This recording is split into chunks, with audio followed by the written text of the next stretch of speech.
Hello everybody, back here again, Pete here, with another video on this airfix Jaguar. As I showed the other day, I am still having body problems with this car, with this model. It is all twisted, it keeps on popping out the windscreen and the bonnet won't close. So I wanted to sort of show where I've been trimming this to try and get it to fit, because there's a lot of alteration to the stock parts to get it to actually fit in, even to this stage. So I'll run through that a bit. I've got it here still as one part, because the main problem is the engine firewall, which keeps on fouling up the dropping the body down far enough. I hope there's enough light on this. This is another outside broadcast, really. It's, if you look down in that hole, you can just see the edge of the firewall, and that needs to go back further. So I've got the firewall actually in the model is loose, so that I can move that. It's a bit dentistry here. Right, so that's got a wiggle to it. I hope you can see that that's moving a sort of mil or so. But I'll take this body off. I'll take this body off, hopefully without, I'm close to breaking the suspension on this now, because I've had so much trouble trying to squeeze it in and out. Alright.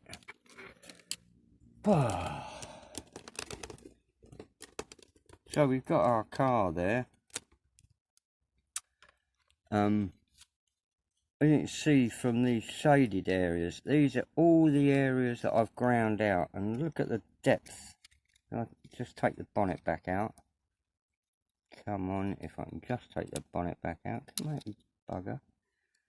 Alright, I've still got the hinge brackets loose, so as I can get them out, but I've ground away loads of the top of this bulkhead, and around the back, around the parcel shelf, the same again. I've taken absolutely loads. I'm down to a wafer there of rather, you know, shoddy looking workmanship. But you know, I've got that removed there.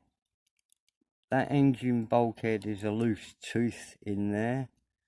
I've loosened off the driver because I think he's getting pushed back by the steering wheel now as that rests into his lap.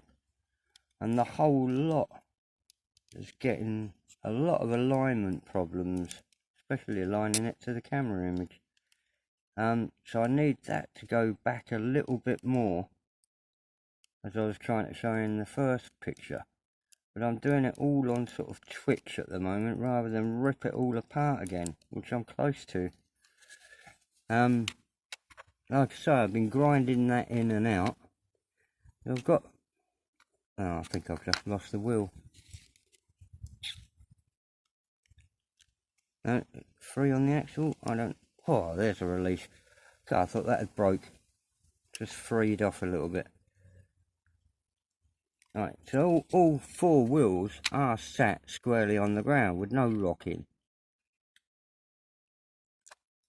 But we've still got the body that doesn't want to fit on. And it does seem to be here that this area is up from the, I don't know if I can get down into there and see that on that flat surface. Oh, this will wiggle around a bit. See? As you look at along there, I've got touchdown down there, and we're riding way up high there.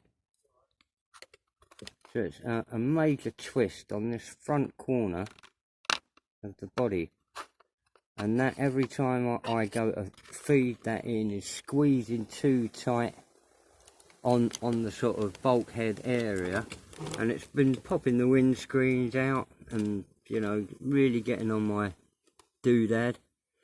So I am going to struggle on, but I wanted to show where I'm actually finding areas and interference. And although I've put these side walls in myself, the you know, side panels to the interior are scratch built, I'm making sure that they're not actually infringing on the firewall. There goes my wheel again. Let's put that out of the way for a minute. The firewall is still not being infringed by them, so I know that when my body comes down, it's not these that are doing the stopping. It's definitely this and the twist in the body. The only thing I'm going to try again is hopefully not screw up my paint, and it's physically twist it back. And I dare say the bloody windscreen's going to pop out again. I am going to struggle on with this. I mean, once I've got it together, I've still got an amount of chrome to go on the outside of it. So hopefully I'll be able to come back on this. It's turning out quite nice, you know. It's just, I wish they'd remastered this body. You know, modern laser zapping of a body or something, or better quality control, because I'm not the only person who had a missing seat either. So there could be a stack of seats. I don't know how many other people who are watching this are actually building this. It'd be nice to hear from you and see how you're getting on with yours. I may have only one that's, you know, soil damaged, you know, back down to quality control duff one, and the rest are fine. I don't know. Losing a wheel is going to be bloody precarious.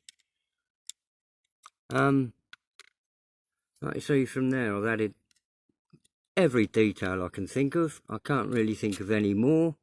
You know, there's added brake parts down